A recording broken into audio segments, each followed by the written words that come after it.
safety signs for danger, warning, caution and personal safety message, and safe disposal of waste materials. Let us begin with the session. Let us now take a look at the objectives of the session. At the end of the session, you will be able to state the basic safety signs, identify the basic categories of safety sign, state personal safety measures, state what is 5S, list the benefits of 5S, methods of waste disposal, identify and segregate the waste material in workshop, arrange the waste material in different bins.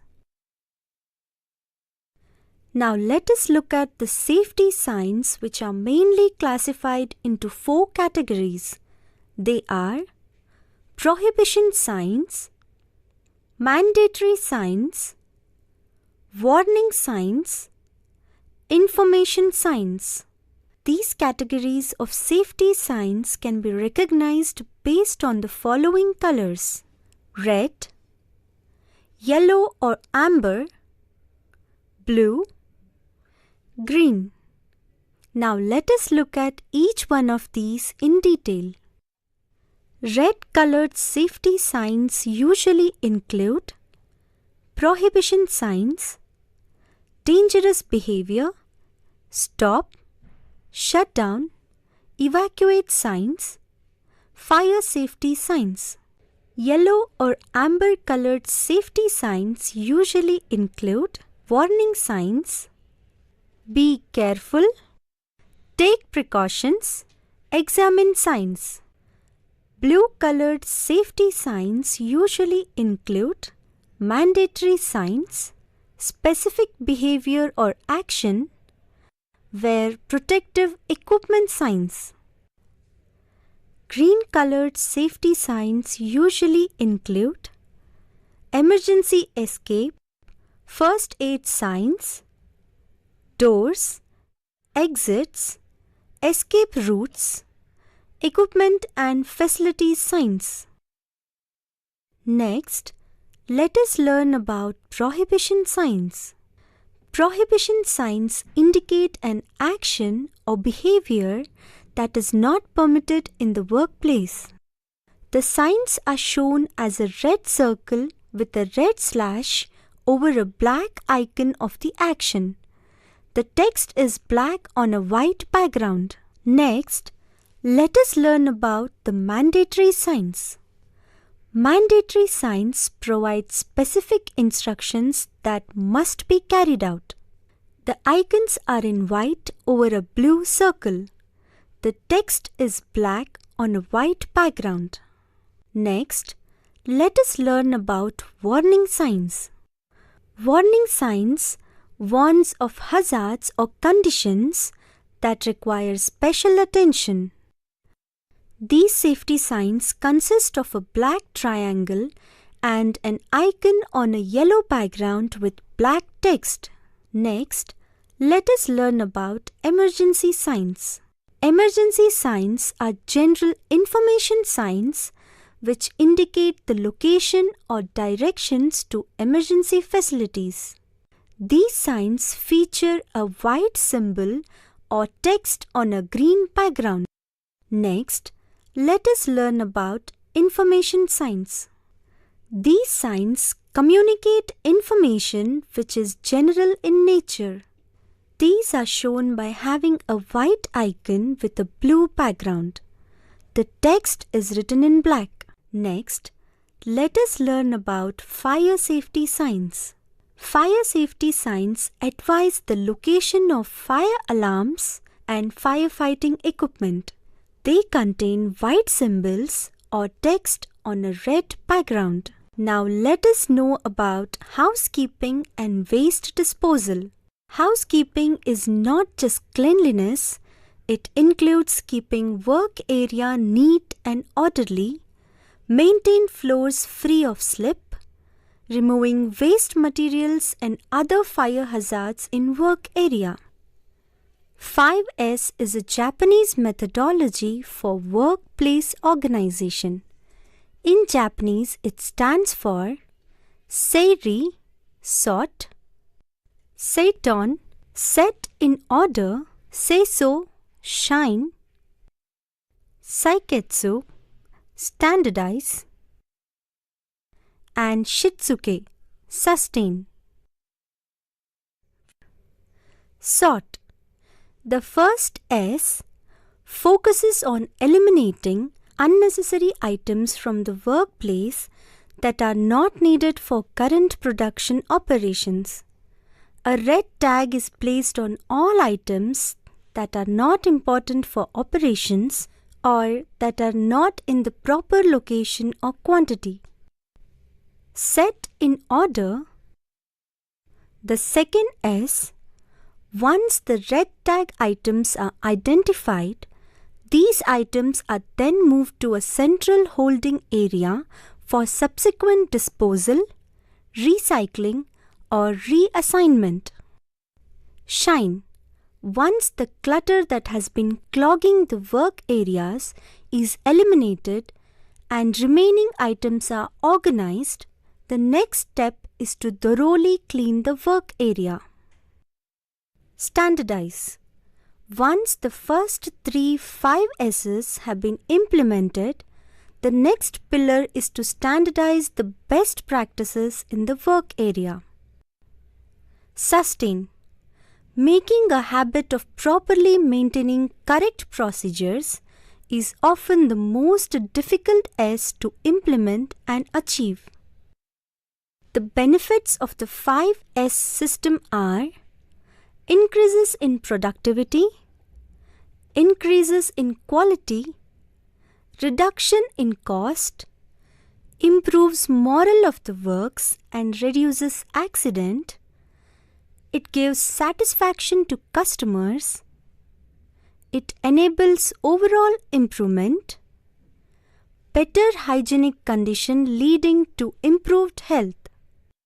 Now let us know about disposal of waste material. Industrial waste is the waste produced by industrial activity such as mills, mines, and factories. Typical list of industrial waste material: cotton waste, metal chips of different material, oily waste such as lubricating oil, coolant, etc., other waste such as electrical, glass, etc. Methods of waste disposal. Recycling. Recycling of waste is any recovery operation by which waste materials are reprocessed into products, materials, or substances, whether for original or for other purposes. Compositing.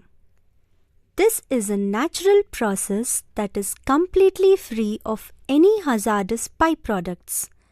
This process involves breaking down the materials into organic compounds that can be used as manure. Landfills. Waste management through the use of landfills involves the use of a large area. This place is dug open and filled with the waste. Burning the waste material. If you cannot recycle or if there are no proper places for setting up landfills, you can burn the waste matter generated in your household. Controlled burning of waste at high temperatures to produce steam and ash is a preferred waste disposal technique. First step of disposal of waste material involves collection and segregation of the waste.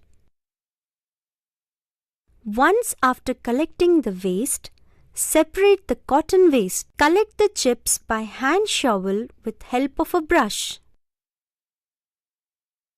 Do not handle the chip by bare hand. There may be different metal chips, so Separate the chip according to the metal.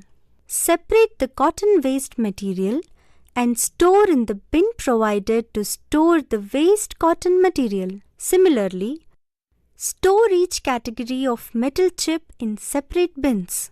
Color code for bins for waste segregation. For paper, it is blue.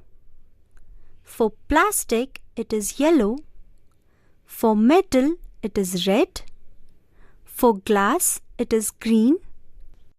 For food, it is black. And for others, it is sky blue.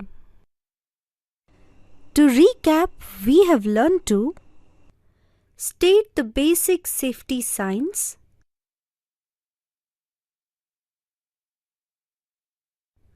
identify the basic categories of safety sign, state personal safety measures, state what is 5S, list the benefits of 5S, methods of waste disposal, identify and segregate the waste material in workshop, arrange the waste material in different bins.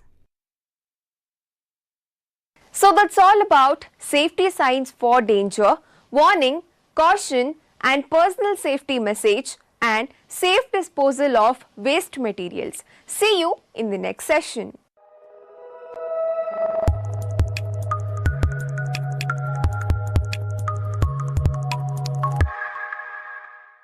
Hello and welcome to this session on preventive measures for electrical accidents and steps to be taken in such accidents. Let us begin with the session. Let us now take a look at the objectives of the session. At the end of the session, you will be able to define an electric shock, define the effects of electric shock, define actions to be taken during electric shock to treat the victim, define safety measures around electrical equipment, disconnect a person from a live electric wire. First, let us understand what an electric shock is.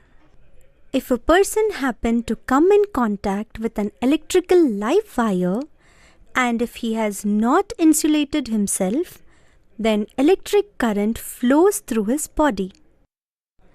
The severity of an electric shock depends on the level of current passing through the body. How long does the current keep passing through the body? Therefore, the higher the current or longer the time, the shock may result in a casualty. In addition, other factors which influence the severity of shock are age of the person receiving a shock, surrounding weather condition of the floor, wet or dry, voltage and current level, insulating property of the different equipment. Next, let us look into the effects of electric shock. The effects of electric shock may vary at different current values.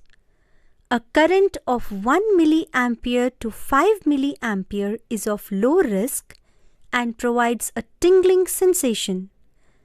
A current of 10 milliampere to 300 milliampere is of moderate risk and can lead to sustained muscular contraction and ventricular fibrillation.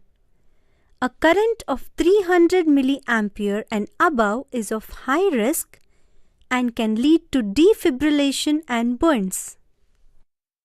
The effect of electric shock at very low current levels of 1 milliampere to 5 milliampere may only be an unpleasant tingling sensation. But this shock itself may be sufficient to cause someone to lose his balance and fall, resulting in casualty. At higher current levels of 10 milliampere to 300 milliampere, the muscles may contract and the person will be unable to break off from the contact by himself. He may lose consciousness. Even the muscles of the heart may contract. At an excessive current level of 300 milliamperes and above, the person receiving a shock may be thrown off his feet and will experience severe pain and possibly burns at the point of contact. This in most cases is fatal. Let us learn about actions to be taken in case of an electric shock. If the victim of an electric shock is in contact with the supply, choose the appropriate non-electrical conducting material to release the person from electrical contact, such as wood or rubber. Switch off the electrical power, insulate yourself and pull away the person from the electrical contact.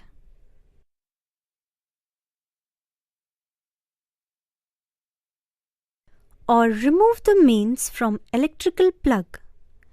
Avoid direct contact with the victim. Wrap your hands using dry cloth or paper if rubber gloves are not available. Instead, break the contact between the victim and the electrical source by using an insulated tool such as dry wood log. Another alternative is to stand on some insulating material such as dry wood, rubber, plastic or whatever is at hand to insulate yourself and break the contact by pushing or pulling the person or the cable, equipment or point free.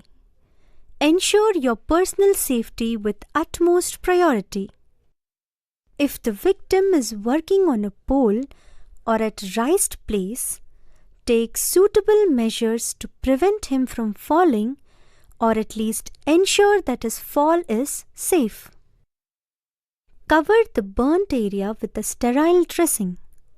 Get a doctor's help to treat him as quickly as possible. If the victim is unconscious after an electric shock, immediately prepare to give him or her the first aid. Ensure that the rescuers are well trained in first aid. After that, immediately send him or her for medical treatment. Next, let us look at the safety measures related to electrical equipment. Only qualified, trained persons should do electrical work. Do not work on live circuits. If unavoidable, use rubber gloves, rubber mats, etc. Use insulated handle screwdrivers and pliers while working on electrical circuits. Do not touch bare conductors. Stand on rubber mats while working, operating switch panels, control gears, etc. Now let us look at the procedure for disconnecting a person from a live supply. Observe the person, mock victim, receiving an electric shock. Interpret the situation quickly. Remove the victim safely from the live equipment by disconnecting the supply or using one of the items of insulating material. Move the victim physically to a safer place. If victim is in unconscious stage, then loosen the clothing of neck, chest and waist and place the victim in a relaxed position. Check for the victim's natural breathing and consciousness. Give first aid by a trained rescuer based on the condition and immediately send the victim for medical treatment. Keep the patient warm. In case of electric burns or injury, do the first aid. Clean the burnt area with water. Cover the burnt area by sterile cloth. In case of severe bleeding, make the patient lie down and rest. If possible, raise the injured part above the level of the body. Apply pressure on the wound as long as necessary to stop the bleeding. Put a dressing over the wound and cover it with a pad of soft material. If bleeding is severe, apply more than one dressing. Proceed to perform the right methods of artificial respiration. To recap, we have learned to define an electric shock, define the effects of electric shock, define actions to be taken during electric shock to treat the victim, define safety measures around electrical equipment, disconnect a person from a live electric wire. So that's all about preventive measures for electrical accidents and steps to be taken in such accidents. See you in the next session.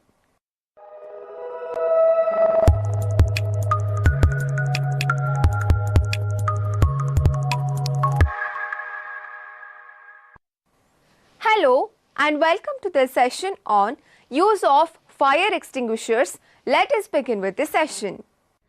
Let us now take a look at the objectives of the session.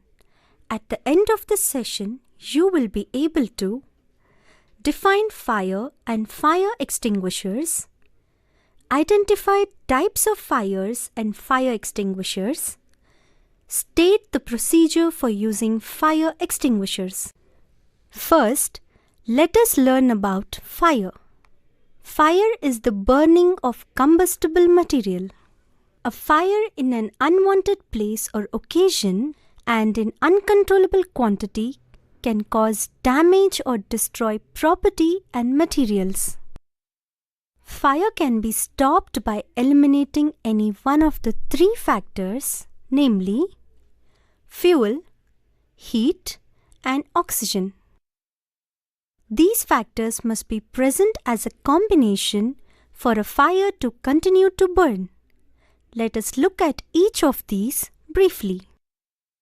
Fuel. Any substance, liquid, solid, or gas will burn if enough oxygen and heat are given. Heat. This ignites the fire when the fuel reaches its flash and fire point temperature. Oxygen. Usually, oxygen exists in sufficient quantity in air to keep a fire burning. The air contains 21% of oxygen. There are three basic ways of achieving this: starving the fire, smothering the fire, cooling the fire. Starving the fire of fuel by removing the fuel in the vicinity of fire. Smothering. Smothering is done by isolating the fire from the supply of oxygen by blanketing it with foam, sand, etc. Cooling. Cooling is done by using water to lower the temperature. Now let us learn how to prevent fires. The majority of fires begin with small outbreaks which burn unnoticed until they become big fires of uncontrollable magnitude. Highly flammable liquids and petroleum mixtures should be stored in a separated place called the flammable material storage area. Next, let us look at the classification of fires and recommended extinguishing agents. Fires are classified mainly into 4 types based on nature of fuel as Class A, B, C, and D. Further fires related to electrical and kitchen hazards are subclassified as Class E and Class F respectively as shown below. Let us now look at what an extinguishing agent is. An agent is the material or substance used to put out the fire and is usually, but not always, contained in a fire extinguisher with a mechanism for spraying into the fire. It is important to know the right type of agent for a particular type of fire. Using the wrong one can make things worse. Let us now look at what fire extinguishers are. A fire extinguisher is an active fire protection device used to extinguish or control small fires, often in emergencies. Many types of fire extinguishers are available with different extinguishing agents to deal with different classes of fires. There are mainly 5 types of fire extinguishers. They are water, foam, powder, carbon dioxide, wet chemical. Let us look at each of these in detail. First, let us look at water-based extinguishers. Water-based extinguishers are very common and should be used on solid materials only. This can include paper, wood, or any other solid fuel. Water-based extinguishers are essentially filled with water and use compressed air to help this come out. Some will also have an additive that will help make them more effective. Let us now look at foam extinguishers. Foam extinguishers are used on burning liquids such as petrol or diesel fires. They can also be used on solid fuel fires in the same way as water extinguishers. Foam fire extinguishers are water-based, therefore they can be used on solid fuels and have a cooling effect. They also contain aqueous film-forming foam which smothers the fire and seals in any flammable vapors. This will prevent the fire from reigniting and is why they are used to treat flammable liquids. Let us now learn about carbon dioxide extinguishers. Carbon dioxide extinguishers are typically used on electrical equipment. They can also be used to extinguish flammable liquids in the same way as foam extinguishers. Carbon dioxide extinguishers are not generally effective in open air. Since carbon dioxide extinguishers are perfect for electrical fires, they are commonly found in offices or places where there is a lot of electrical devices. Carbon dioxide extinguishers use black label. Next, let us learn about dry powder extinguishers. Dry powder extinguishers can be used on most fire types, including electrical devices. Dry powder fire extinguishers can be used on fire types A, B, and C. It can also be used to extinguish type D fires on metals such as magnesium and titanium. Dry powder extinguishers use a blue label. Next, let us look at wet chemical extinguishers. Wet chemical extinguishers are specifically designed to be used on fires that have cooking oils and fats as their fuel. This type of extinguisher both cools and smothers the fire. This is not to be used on flammable liquids, flammable gases, flammable metal, and electrical fires. Wet chemical extinguishers use a yellow label. Next, let us look at the procedure of working on fire extinguishers. There are mainly 3 steps involved in this procedure. Step 1. Alerting.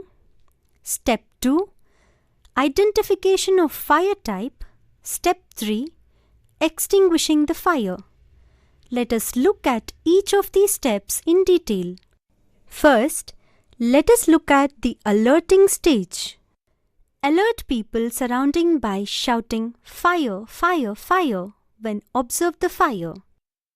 Inform fire service or arrange to inform immediately. Open emergency exit and ask them to go away. Put off electrical power supply. Do not allow people to go nearer to the fire. Once after alerting people and authorities, identify the type of fire.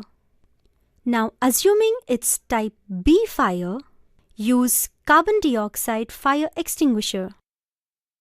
After locating and picking up carbon dioxide fire extinguisher, check for its expiry date.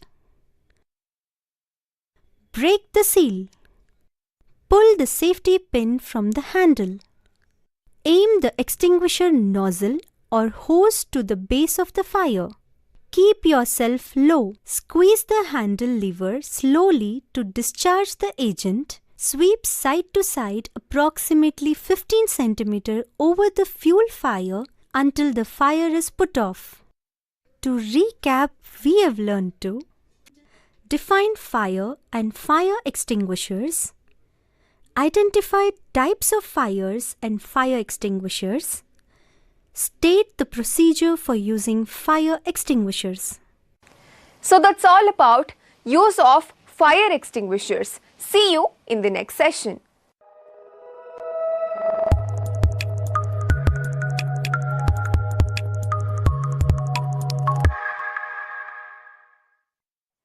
Hello and welcome to this session on practice and understanding precautions to be followed while working in fitting jobs. Let us begin with this session. Let us now take a look at the objectives of this session. At the end of this session, you will be able to learn and practice fitting jobs, learn the precautions to be observed in fitting jobs, record the precautions to be followed while working in fitting jobs. Tools required for this exercise are bench vise, files, hacksaw blade with frame, chisel, ball peen hammer, anvil, flatter tool, sledgehammer, tongs, grinding machine, belt drive of a lathe, wire brush, pulley with belt arrangement on a drilling machine, pedestal grinding machine. Let us learn about fitting.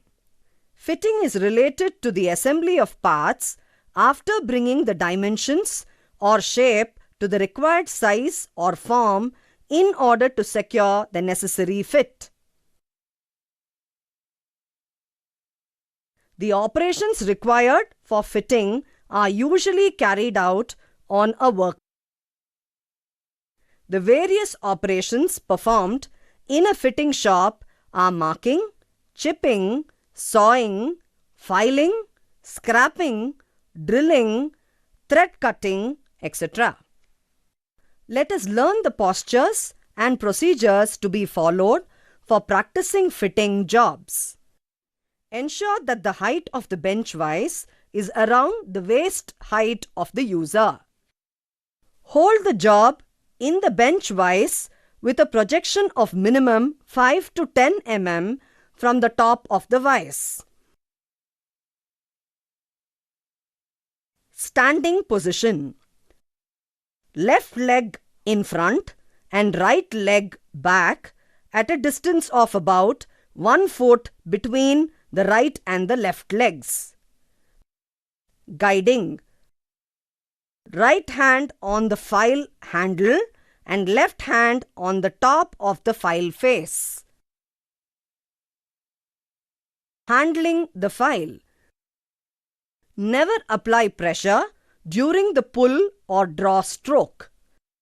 Prevent pinning or clogging the file teeth with debris or files by rubbing the face of the file with chalk before starting the operation. Pressing too hard on the file also causes pinning. Files should be cleaned on a regular basis by using a card brush. Files should be stored so that their faces cannot rub each other. Select suitable files for the filing work. Let us learn about the precautions to be observed in fitting jobs. Fit the wooden or plastic handle for the files.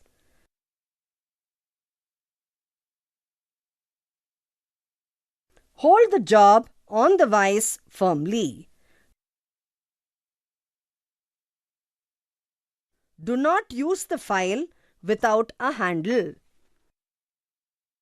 Check whether the handle of the file is fitted tightly. Avoid storing of tools or any other material on the bench vise. Let us now record the precautions to be followed while working in fitting jobs. Precaution number 1. Keep the shop floor as well as the workbench free from accumulation of dirt, oil and scrap every day. Precaution number 2. Ensure that every moving component of a machine is protected with a guard to avoid any accidents.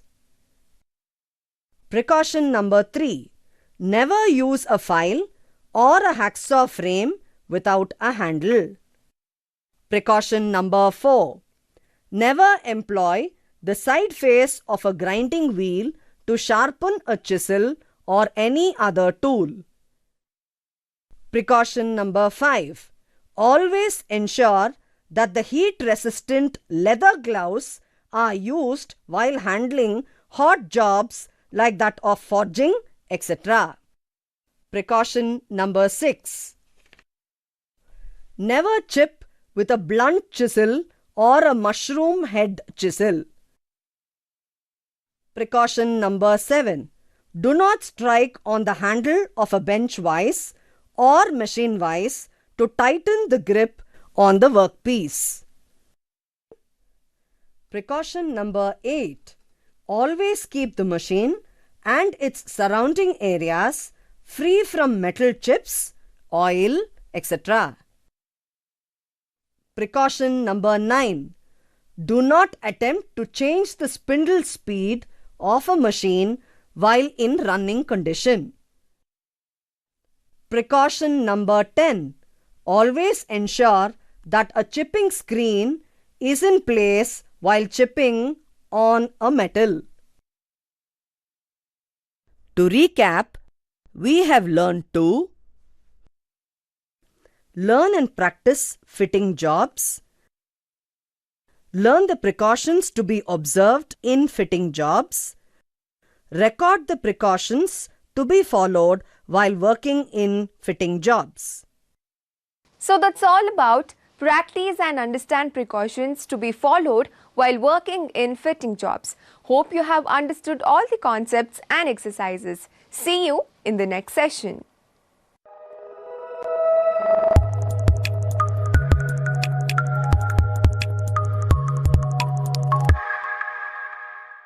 Hello and welcome to the session on identification and function of different parts of lathe and practicing idle run. Let us begin with the session. Let us now take a look at the objectives of this session.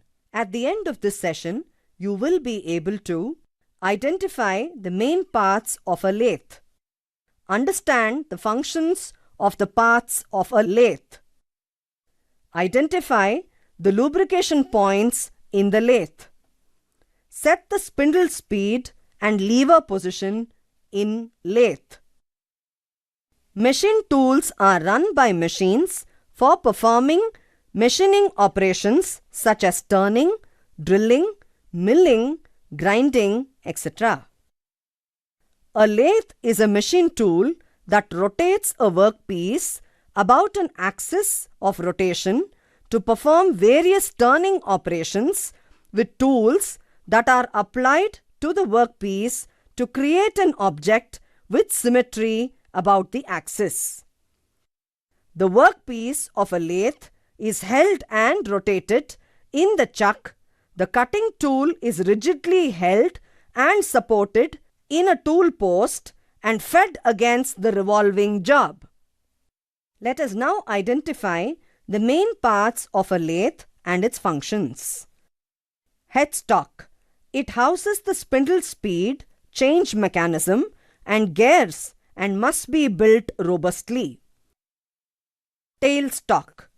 It is a casted movable part mounted on the guideways of the bed, positioned opposite to the headstock and supports the workpiece during machining. Carriage. It serves as a guide, supports and feeds the tool against the workpiece and is positioned in between the headstock and tailstock. Saddle. It is a casted component positioned on top of the carriage which supports the cross slide, compound rest and tool post. Cross slide. It is positioned on top of a saddle and its hand wheel is turned to move the cross slide perpendicularly to the axis of the lathe. Compound rest. It joins the cross slide with tongue and groove joint and supports the cutting tool and tool post. Tool post. It is mounted on the compound rest and is used to carry cutting tools and the tool holders. Feed rod. It is a power transmission mechanism which is used for precise carriage movement along the axis. Lead screw. It is used to move the carriage along with the revolution of the spindle. Gearbox. It is equipped with a series of gears which provides a range of feeds and threads to the machine. Bed. It is a casted part and serves as the foundation upon which all other components of the lathe are installed. Leg. The bed is mounted on the legs which are bolted to the ground. Chuck. It is a work holding device used to clamp the job. Let us now identify the moving parts along with the direction of the movement. When the carriage wheel is turned in anti-clockwise direction, the carriage moves towards the headstock. When the carriage wheel is turned in the clockwise direction, the carriage moves towards the tailstock. When the cross-slide handle wheel is turned in the clockwise direction, the cross-slide moves towards the headstock in the forward direction. When the cross-slide handle wheel is turned in the anti-clockwise direction, the cross-slide moves away from the headstock in the backward direction. Swelling the compound rest in the anti-clockwise direction will taper turn the job such that the diameter will increase towards the chuck. Let us now identify the lubrication points in the lathe. The lathe has lubricating points on the following parts: headstock,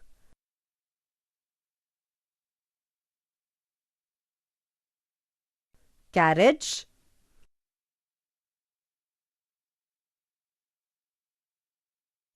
compound rest,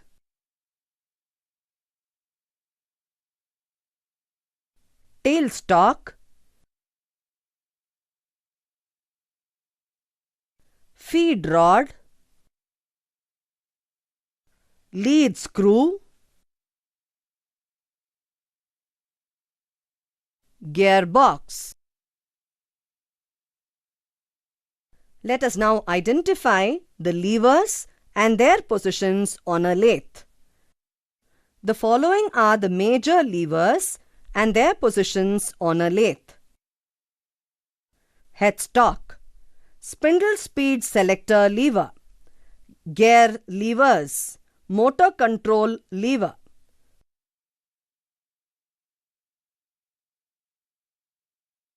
gearbox. Feed drive for carriage, feed drive for cross slide.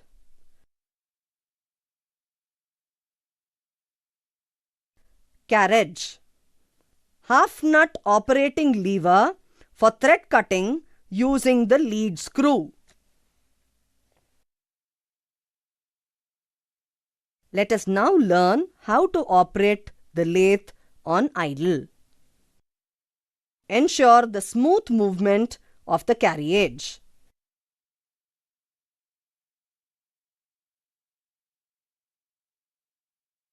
Ensure the smooth movement of the cross slide. Ensure the smooth movement of the compound rest. Ensure the smooth movement of the tool post. Ensure the smooth movement of the tailstock. Ensure the smooth movement of the carriage. Ensure that the tip of the cutting tool and the tip of the center of the tailstock are in the same plane. Lubricate on all the lubrication points before switching on the lathe.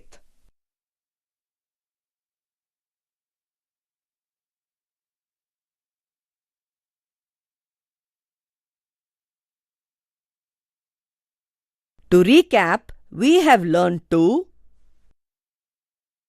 identify the main parts of a lathe, understand the functions of the parts of a lathe, identify the lubrication points in the lathe, set the spindle speed and lever position in lathe.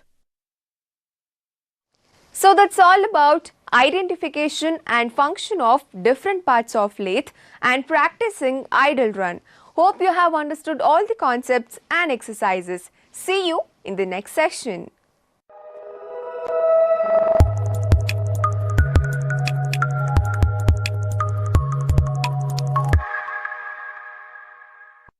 Hello and welcome to this session on setting lathe on different speed and feed. Let us begin with the session. Let us now take a look at the objectives of this session. At the end of this session, you will be able to identify the speed on the lathe, select the speed and feed, tabulate the speed and feed in the respective tables. Let us learn about cutting speed, feed and depth of cut. The cutting speed of a cutting tool can be defined as the rate at which its cutting edge passes over the surface of the workpiece in unit time. It is expressed in meters per minute. Feed of the cutting tool is defined as the distance it travels along or into the workpiece for each pass in unit time. Depth of cut is the penetration of the cutting edge of the tool into the workpiece material in each pass.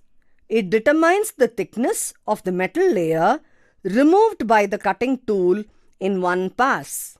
The speed and feed of the cutting tool is influenced by material being machined, material of the cutting tool, geometry of the cutting tool, required degree of the surface finish,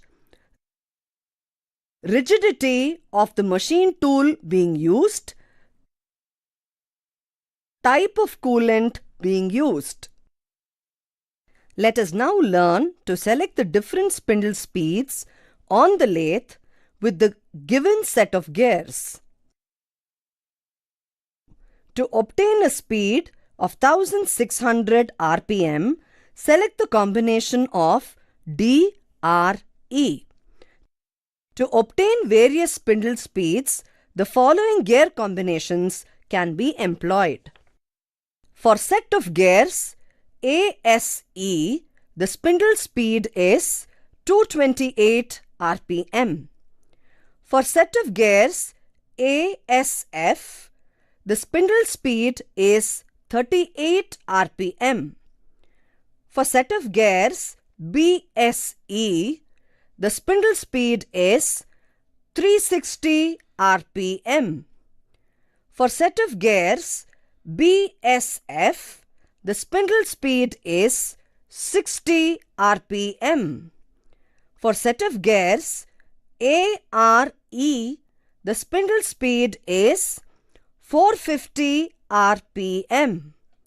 For set of gears ARF, the spindle speed is 71 RPM. For set of gears CSE, the spindle speed is 580 RPM. For set of gears CSF, the spindle speed is 90 RPM. For set of gears BRE, the spindle speed is 740 RPM. For set of gears BRF, the spindle speed is 115 RPM. For set of gears DSE, the spindle speed is 800 RPM. For set of gears DSF, the spindle speed is 140 RPM. For set of gears CRE, the spindle speed is 1150 RPM. For set of gears CRF, the spindle speed is 200 RPM. For set of gears DRE, the spindle speed is 1600 RPM. For set of gears DRF, the spindle speed is 250 RPM. Let us now learn about setting various feed rates on the lathe. Z is the lever for change in feed direction. Y is the lever for left hand and right hand thread cutting.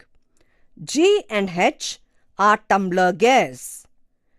K, L and M are the levers for setting threads per inch (TPI) for the thread being cut. 1 to 6 knob for selection of feed thread pitch.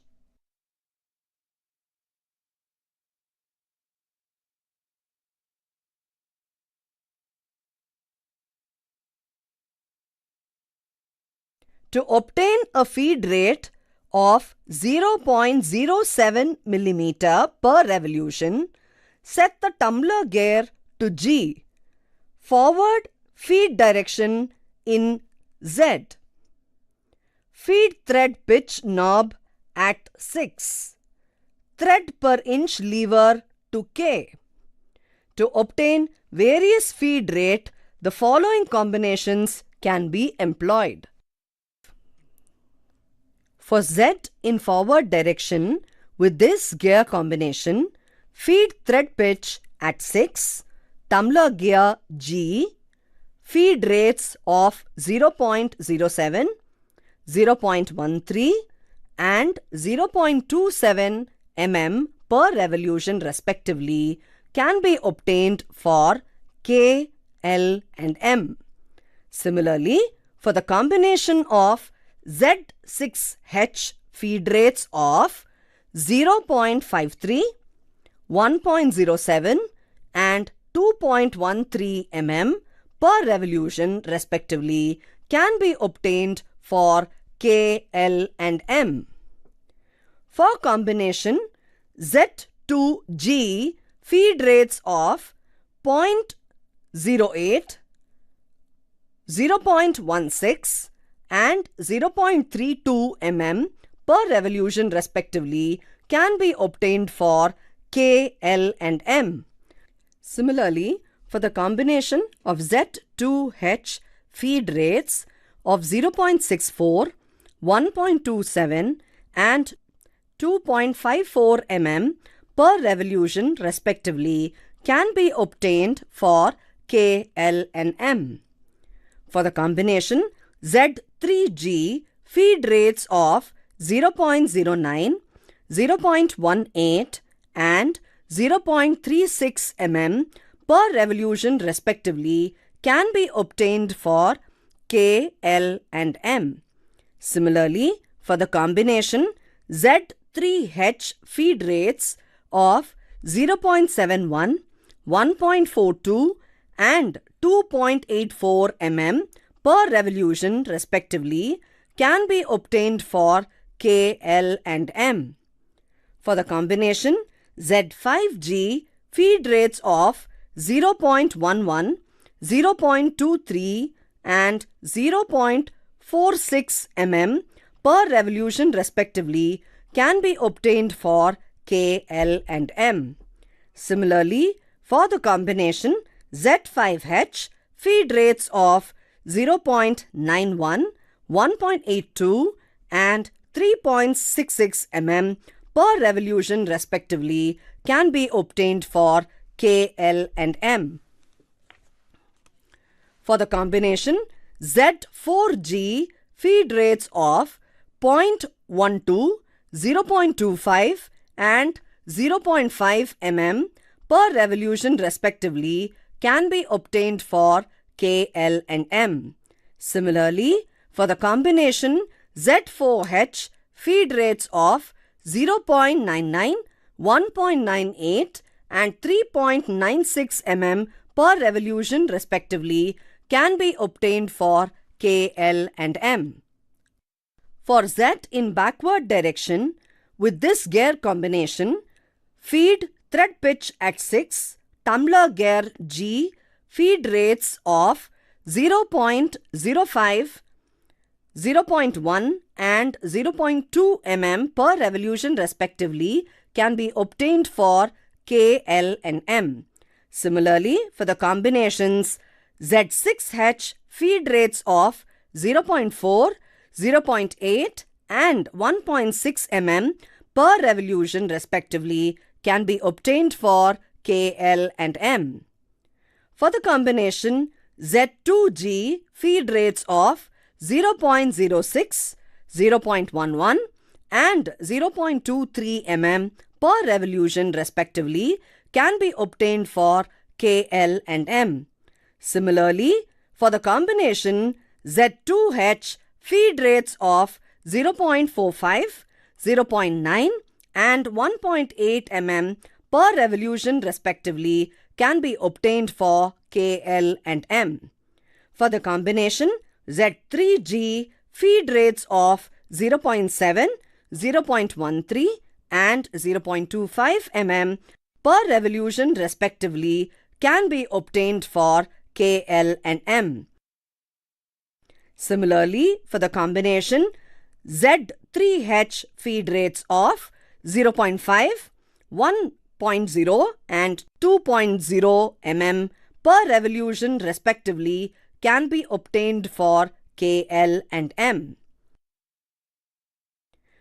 For the combination Z5G feed rates of 0.08, 0.16 and 0.32 mm per revolution respectively can be obtained for K, L and M.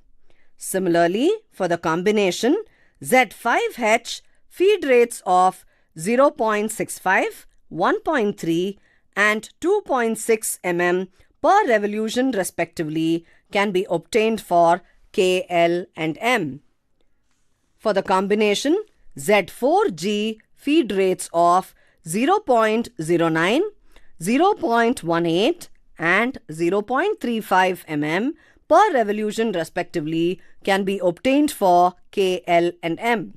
Similarly, for the combination Z4H feed rates of 0.7, 1.4 and 2.8 mm per revolution respectively can be obtained for K, L and M.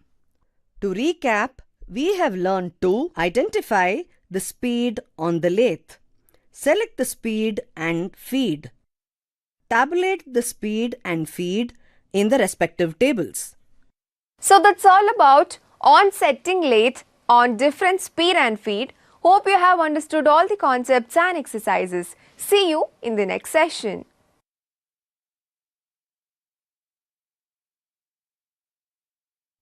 Few minutes I will be briefing on the topic soil stabilization techniques with prefabricated vertical drain. The purpose of the PVD technique is to stabilize and to strengthen the soil under